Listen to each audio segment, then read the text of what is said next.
রাষ্ট্রপতি জনাব মোহাম্মদ শাহাবুদ্দিন খুব মানে পরিষ্কার মানুষ বাংলাদেশে খুব বেশি আছে, এটা ঠিক না। বিভিন্ন কারণে বিভিন্ন সময় চেয়ারে থাকলে পরে বিভিন্ন ধরনের সিদ্ধান্ত নিতে হয়, রং বেরঙের সিদ্ধান্ত। আমি এটাকে বলি রং। এই সিদ্ধান্তটা নেওয়া হয় তারা যাদের হাতে ক্ষমতা থাকে। আর কি করতে পারছে শেখ হাসিনা আমি জানি না। এই 2 বছরে তো একটা জিনিস করতে পারছে, এই যে বিবিসির সঙ্গে একটা সাক্ষাৎকার দিয়া একটা আওলা জাওলা লাগাই দিছে দেশটার মধ্যে। কথাটা বুঝছেন? তার মিত্র এবং শত্রুরা সবাই এটা নিয়ে চিন্তিত হয়ে পড়ছে যে ডিসেম্বরের মধ্যে শেখ হাসিনা আসতেছে। আমি আজকে আমরা সন্ধ্যার পর থেকে সোশ্যাল মিডিয়ায় খুব শয়লাম। কেউ কেউ বলছেন রাষ্ট্রপতি মোহাম্মদ শাহাবুদ্দিন তিনি পদত্যাগ করে ফেলেছেন, কেউ কেউ বলছেন আগামী শুক্রবার তিনি পদত্যাগ করবেন, এবং নতুন রাষ্ট্রপতি নিয়েও সোশ্যাল মিডিয়ায় আলোচনা যে নাসিমুল গনি যিনি মন্ত্রী পরিষদ সচিব তিনি রাষ্ট্রপতি হতে যাচ্ছেন। আমি একটু জানতে চাই, আপনি সরকারি দলের সিনিয়র একজন সদস্য, আপনার কাছে এই ধরনের কোনো ইনফরমেশন আছে কিনা, এবং রাষ্ট্রপতির পদত্যাগের প্রেক্ষাপট তৈরি হয়েছে কিনা? জবাব ফজল। আপনাকে অসংখ্য ধন্যবাদ। প্রশ্নটা জাতীয়, আর আমি জাতীয় রাজনীতি করি, আর আমি সরকারি দল হিসাবে না, এমপি হিসাবে নয়, ফজলুর রহমান হিসাবে, রাজনীতিবিদ হিসাবে উত্তরটা দিতে চাই।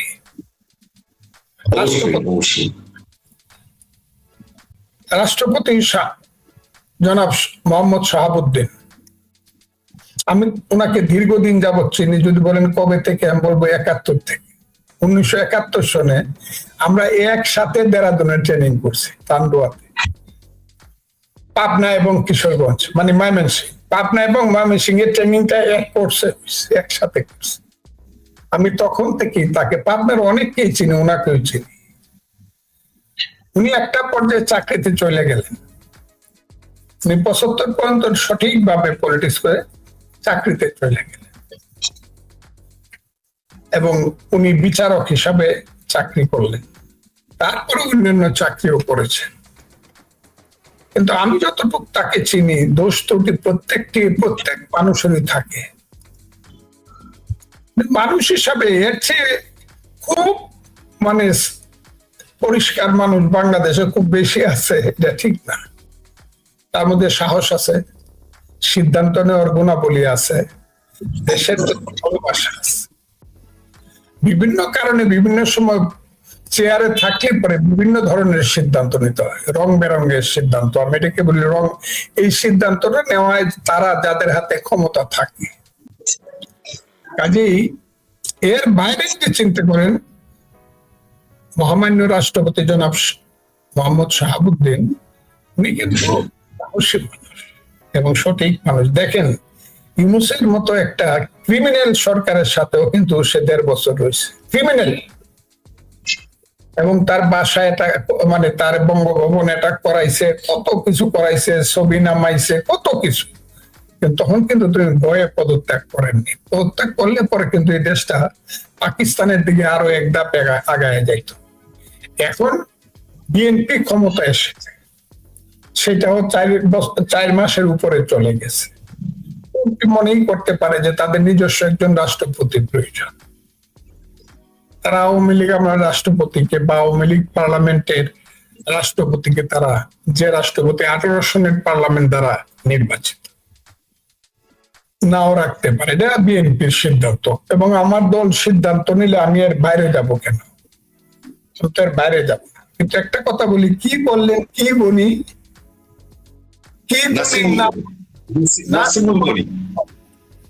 শুনছি উনি হলেন বাংলাদেশের সর্বোচ্চ আমলা। এই যে আমি শার্টটা পরছি না, এটা পুরা আমার শার্ট, এর নিচে একটা গেঞ্জি আছে, এটা নতুন, এবং একজনে খুব দামি একটা গেঞ্জি দিছে, শার্টের চেয়ে দামি বেশি। কিন্তু গেঞ্জি কোনো সময় শার্টের উপরে মানুষ পরে না, পরলে বেকল কয়, তাহলে পাগল কয়। আমলা সে যত বড়ই হোক, সে রাজনীতিবিদের উপরে না। আমলা তাকে আমি অনার করি, জ্ঞানের জন্য, গুণের জন্য, বিসিএস পরীক্ষা, সিএস অনার করব। কিন্তু তার দীর্ঘদিনের যে চাকরি জীবনের যে প্রসিডিউরটা, সেই প্রসিডিউরটা তাকে শিখাইছে আদেশ পালন করা, আদেশ দান করা নয়। যে সারা জীবন আদেশ পালন করছে, yes sir, no sir, very good sir, সে যত উপরের চেয়ারেই বসুক সে আর বলতে পারবে না আমি আদেশ দিলাম। আদেশ দিতে পারে একমাত্র রাজনীতিবিদ যে দেশের জন্য সবকিছু করছে। আমলা তার আমলাতন্ত্রকে আদেশ দিতে পারে, আমলা নিচের আমলাদেরকে জুনিয়র, কিন্তু আমলা পাবলিককে আদেশ দেওয়ার মতো তার মরালিটি সৃষ্টি হয়নি। আমি জানি না দল কাকে করবে, উনাকেও করতে পারে, কিন্তু আমি ব্যক্তিগতভাবে চাই না একজন আমলা দেশ সম্পর্কে যার কোনো ধরনের পথঘাট বলেন, দেশের মানুষের মানসিকতা বলেন, দেশের মানুষের ইতিহাস বলেন, যত কিছু আছে মানুষের জীবন যৌবনের সঙ্গে যুক্ত, মানুষের জীবন ধারার সঙ্গে যুক্ত, তার সঙ্গে যার একদিনের পরিচয় হয় না, আমলা হিসাবে হয়েছে কিন্তু নেতা হিসাবে হয় না। নেতা ছাড়া, রাজনীতিবিদ ছাড়া মানুষের সাথে পরিচয় হয় না।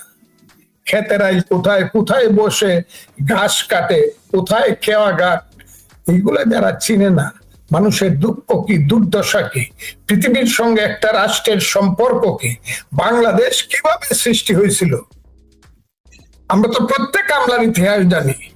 যারা বাংলাদেশের সঠিক ইতিহাসটাকে সম্মান করতে জানে না, আমলাদেরকে রাষ্ট্রপতি না করলে আমার ভালো লাগবে, তবে দল যদি করে কি করব, অগত্যা আমার। কিন্তু আমি আমলা রাষ্ট্রপতি চাই না। আমি চাই যেই হোক, আমাদের দল থেকে হোক আর বাড়িতে একজন রাজনীতিবিদ হোক। আর রাজনীতিবিদ হইলে আমাদের দলেও অনেক সিনিয়র লিডার এখন আছেন, যাদের ত্যাগ আছে, তিতিক্ষা আছে, জ্ঞান আছে, লেখাপড়া আছে, ইতিহাস আছে, জেল জুলুম অত্যাচারের সমস্ত কিছু যাদের জীবনে বহন করছে। আমাদের দলে বহুত মানুষ আছে এরকম, বিএনপিতে আছে। কাজেই সবকিছু বাদ দিয়ে একজন ওই আমলাকে আইনা যে সারা জীবন yes sir, no sir, very good sir করছে, আমি বুঝি না।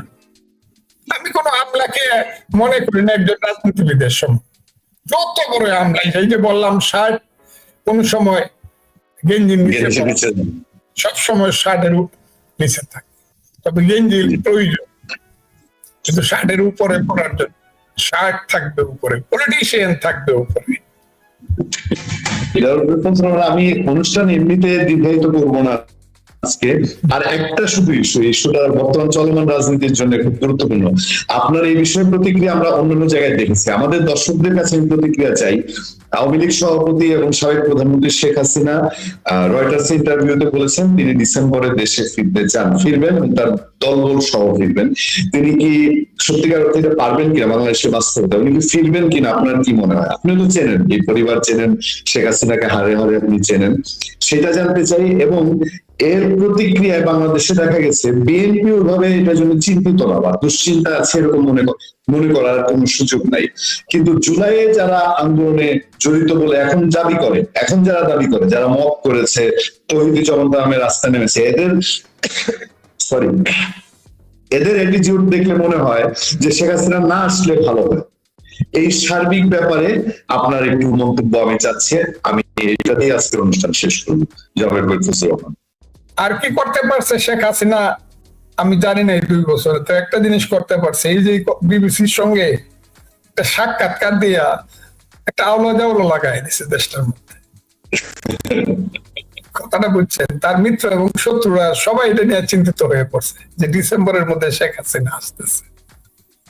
এইটা করতে পারছে যে একটা কথা বলে সমস্ত ব্যাপারটাকে, সমস্ত জিনিসটাকে একটা আলোড়ন সৃষ্টিকারী ঘটনা হিসাবে করতে পারছে।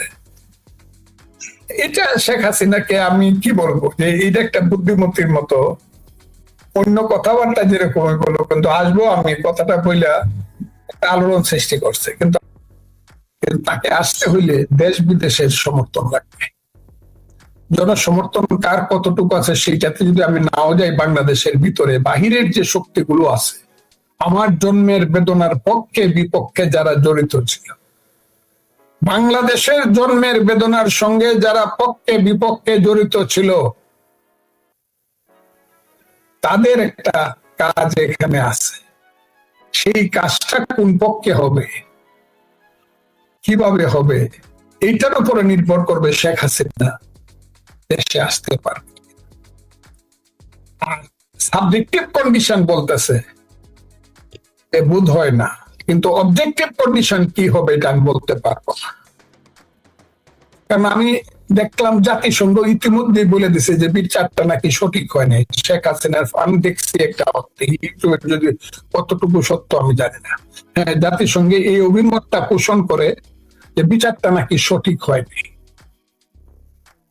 এরকম যদি জাতিসংঘ, America, India, Soviet, Russia, China মনে করে, এবং এই কথাগুলো যদি এই মতামতটা, এই অভিমতটা যদি শেখ হাসিনার পক্ষে যায়, তখন দেখা যাইতে পারে জিনিসটা ভিন্ন রকম একটা ঘটনা ঘটতে পারে। এটা আন্তর্জাতিক রাজনীতি গুরুত্বপূর্ণ ভূমিকা পালন করবে।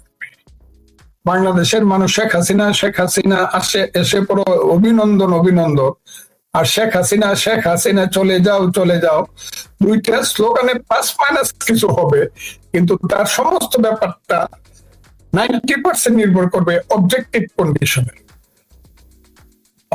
আমি কি বুঝাইতে পারি? উনি যদি সত্যি চলে আসতে পারেন, তাহলে সেই ক্ষেত্রে বাংলাদেশ ইন্ডিয়ার সম্পর্কে কি কোনো এফেক্ট পড়বে?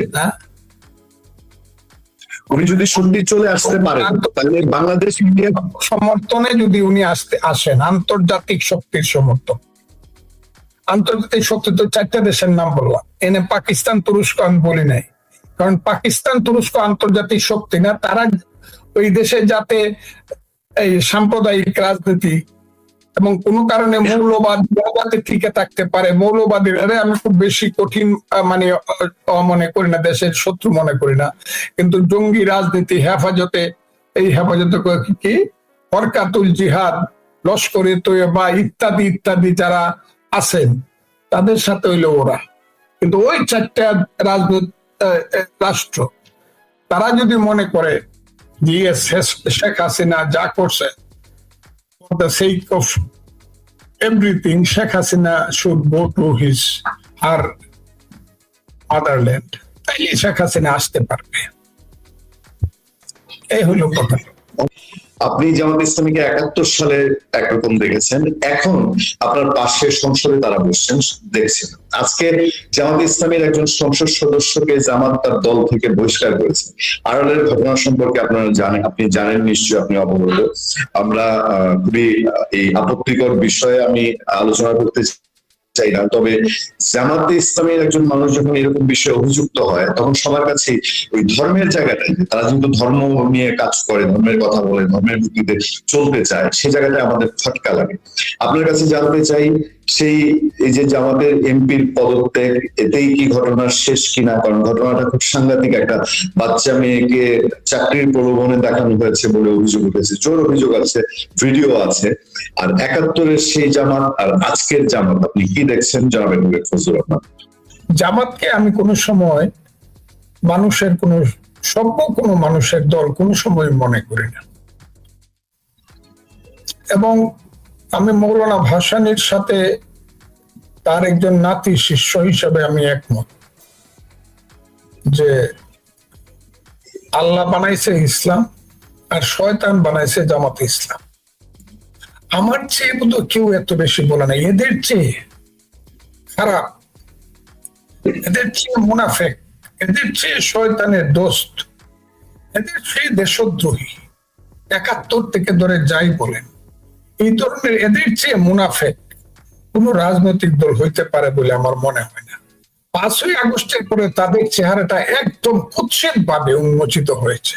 5ই আগস্টের পরে, এর আগে আমিও এতটা বুঝতে পারতাম না, কিন্তু আমি 5ই আগস্টের পরে এদের চেহারাটা সাংঘাতিক ভাবে মানুষের কাছে কুৎসিত হিসাবে ধরা পড়েছে। আমি এদেরকে মনে করি না যে এরা কোনো সভ্য জাতীয় মানুষ, এরা কোনো মানে সুস্থ মানুষ, সামাজিক মানুষ, এটা মনে করি। এরা হলে এই সমাজ থেকে যা হোক, তবু একটা চক্রান্তের ষড়যন্ত্রের মাধ্যমে আমাদের নিজস্ব রাজনীতির ভুলের কারণে, বাংলাদেশের নিজস্ব রাজনীতির ভুলের কারণে এই ধরনের একটা অপশক্তি, যাদের পিতার নাম হইল পাকিস্তান জামাতে ইসলাম, জামাতে ইসলামী পাকিস্তান, যারা পাকিস্তানে কোনো পার্লামেন্টে তেমন কোনো সিট কোনোদিন পায় নাই, তাদেরকে কেউ পুষেও না, কিন্তু তাদের এই রেখে যাওয়া সন্তানেরা, ৭১ রেখে যাওয়া সন্তানেরা আজকে এই দেশে ৬৮টা সিট পায়।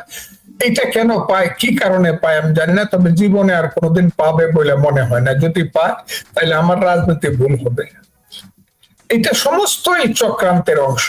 আর এদের যে চরিত্র, এই যে লোকটি নিজেকে দাবি করে মুক্তিযোদ্ধা, আমি কিন্তু চ্যালেঞ্জ করছি পার্লামেন্টে, এ কিসের মুক্তিযুদ্ধ, এগুলো মহা অপরাধী।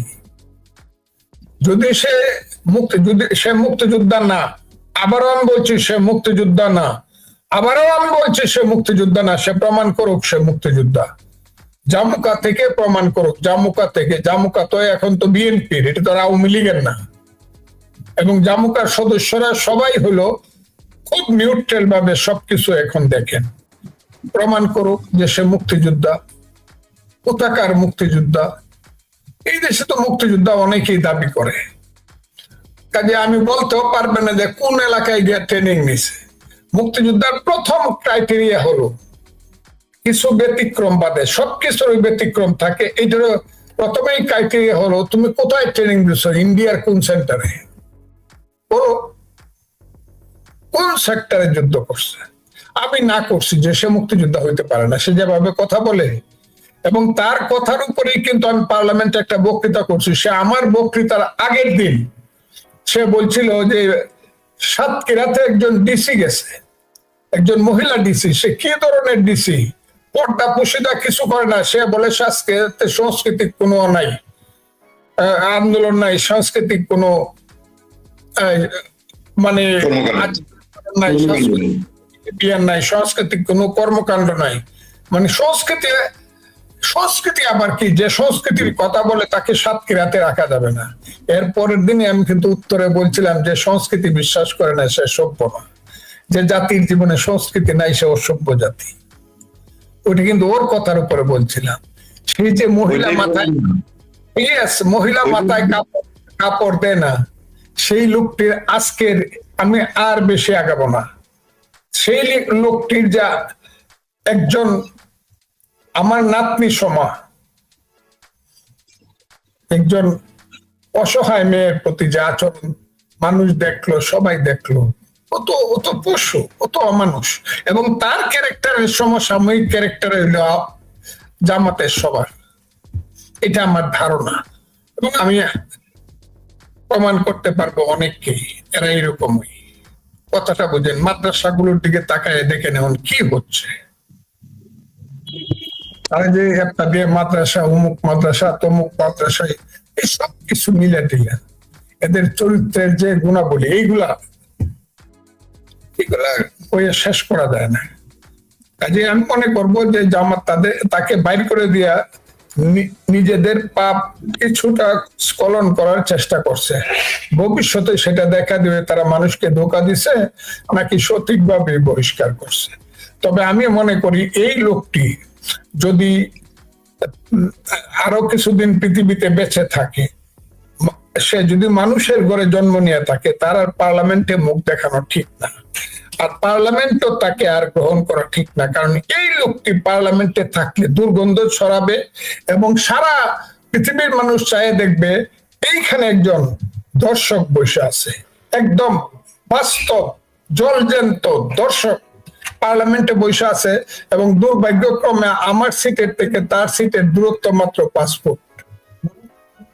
বিপদটা ওই জায়গাতে। আপনি একজন দীর্ঘ আপনার আইনি ক্যারিয়ার এবং সংবিধান সম্পর্কে আপনি জানেন। এই ধরনের ক্ষেত্রে বাংলাদেশের আইনে একজন এমপির ক্ষেত্রে কি হয় পরবর্তীতে? তিনি কি সংসদ সদস্য থাকতে পারেন নাকি থাকতে পারেন না? আমাদের আইন কি বলে আমি একটু দর্শকদের জন্য জানতে চাই। বলে ফেলছি আমি, নৈতিক স্খলনজনিত কারণে উনার তো এটা থাকার কথা না, উনি তো নৈতিক স্খলন করছেন। শুধু এমপি না, উনার তো শাস্তি হওয়া উচিত আইনগতভাবে, পেনাল কোডেও। রাষ্ট্রপতি জনাব মোহাম্মদ শাহাবুদ্দিন মানে পরিষ্কার মানুষ বাংলাদেশে খুব বেশি আছে, এটা ঠিক না। বিভিন্ন কারণে বিভিন্ন সময় চেয়ারে থাকলে পরে বিভিন্ন ধরনের